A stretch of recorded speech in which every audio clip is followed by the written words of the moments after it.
Assalamualaikum warahmatullahi wabarakatuh. Perkenalkan, nama saya Fauzan Azima dengan NPM 2211080043. Di sini saya akan menjelaskan materi terkait dengan dasar-dasar bimbingan konseling Islam.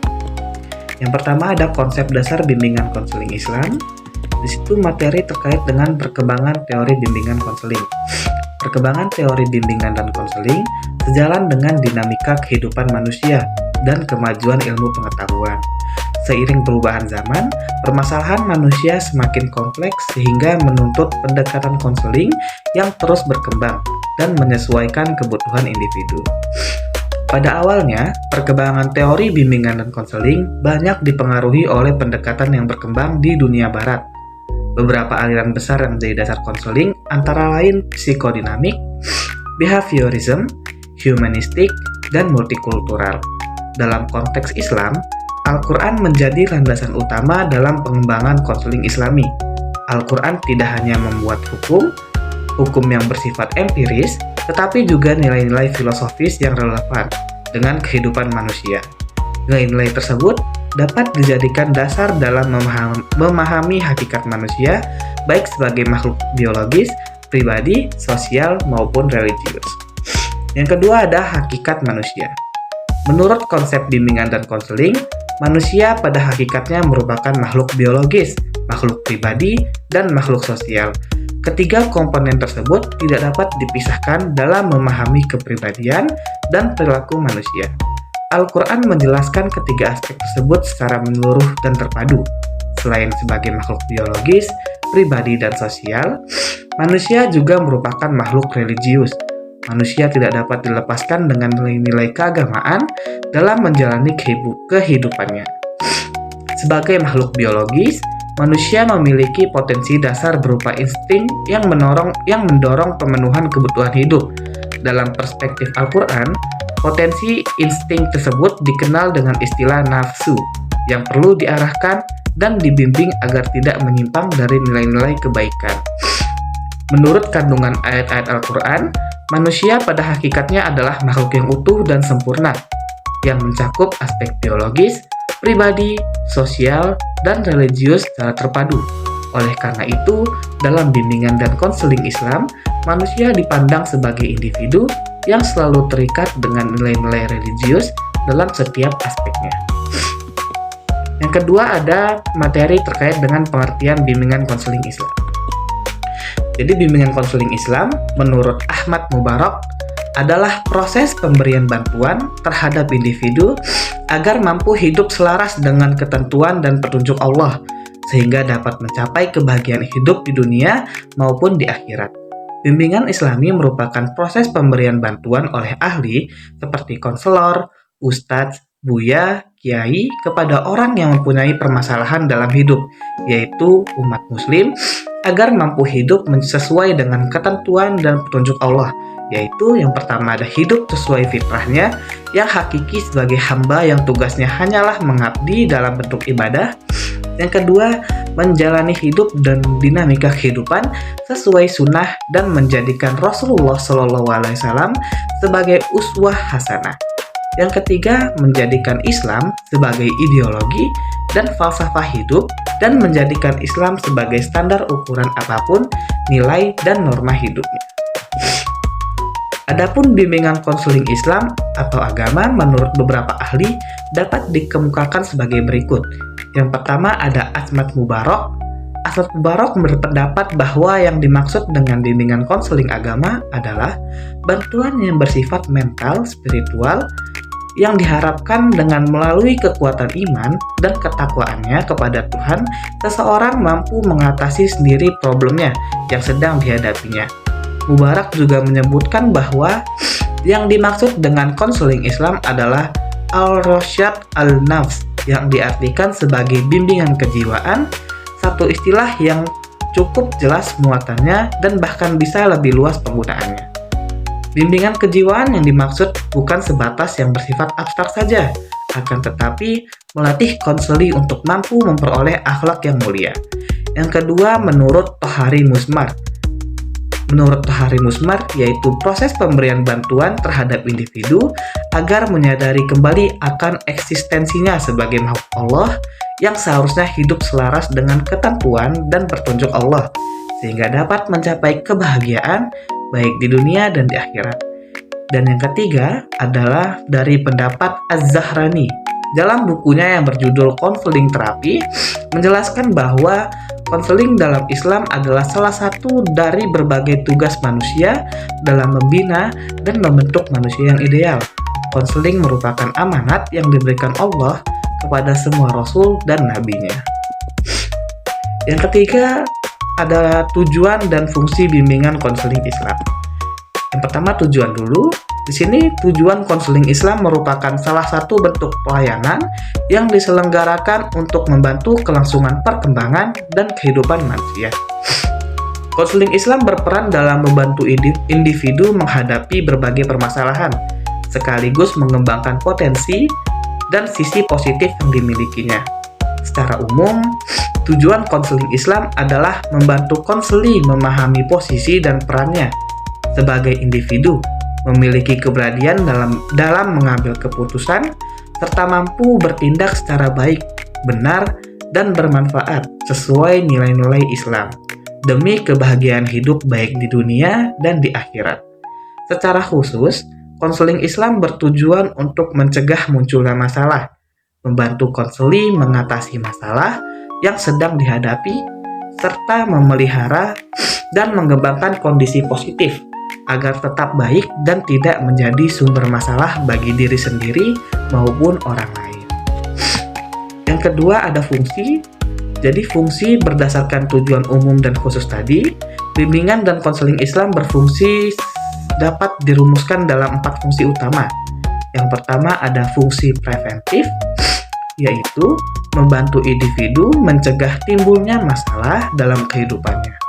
Yang kedua ada fungsi kuratif atau korektif, yaitu membantu individu mengatasi dan memecahkan masalah yang sedang dihadapi. Yang ketiga, itu ada fungsi preservatif, yaitu membantu individu mempertahankan kondisi yang ketiga ada fungsi preservatif, yaitu membantu individu mempertahankan kondisi yang telah baik agar tidak kembali menjadi sumber masalah.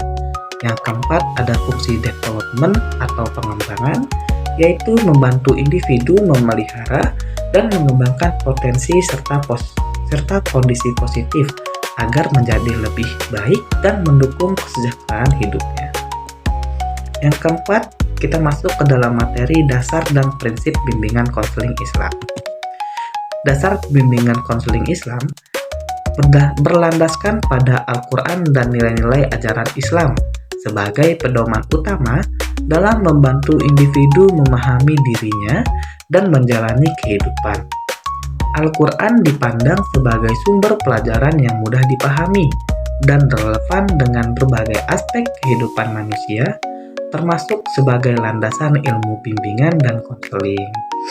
Kandungan Al-Quran tidak hanya memuat hukum-hukum yang bersifat empiris, tetapi juga nilai-nilai filosofis yang dapat dikaitkan dengan realitas kehidupan sehari-hari. Dalam perspektif bimbingan dan konseling Islam, manusia dipahami sebagai makhluk yang utuh, mencakup makhluk biologis, pribadi, sosial, dan religius.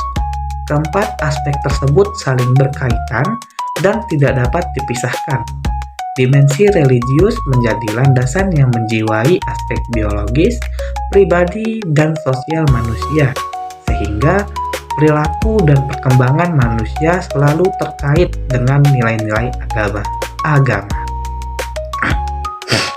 Bimbingan dan konseling Islam juga menekankan bahwa manusia memiliki potensi dasar berupa insting atau nafsu yang perlu diarahkan agar berkembang secara positif.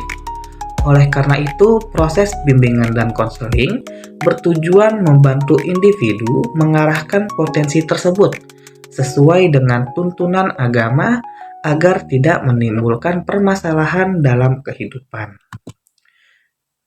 Kemudian ada prinsip bimbingan konseling Islam. Di sini ada 6 prinsip. Yang pertama ada prinsip dasar bimbingan. Yang kedua prinsip yang bersifat umum. Yang ketiga prinsip khusus bimbingan.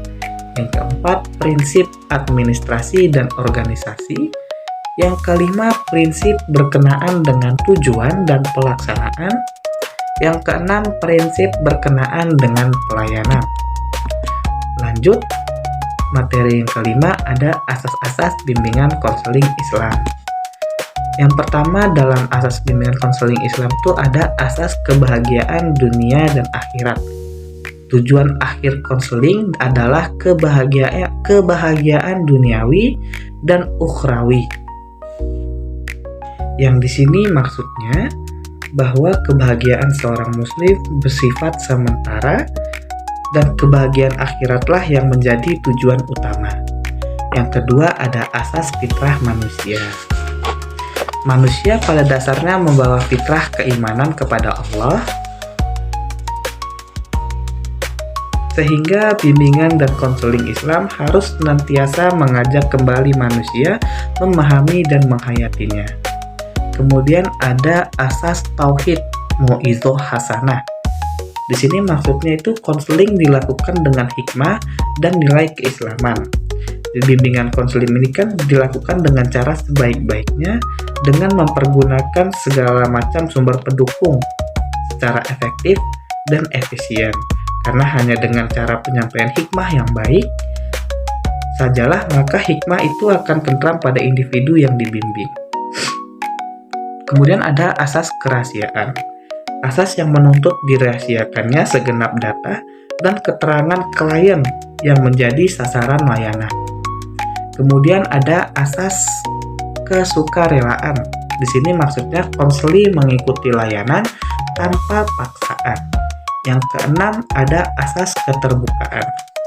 Asas keterbukaan ini menghendaki agar peserta didik atau klien yang menjadi sasaran layanan bersikap terbuka dan tidak berpura-pura, baik dalam memberikan keterangan tentang dirinya maupun dalam menerima berbagai informasi dan materi dari luar yang berguna bagi pengembangan dirinya.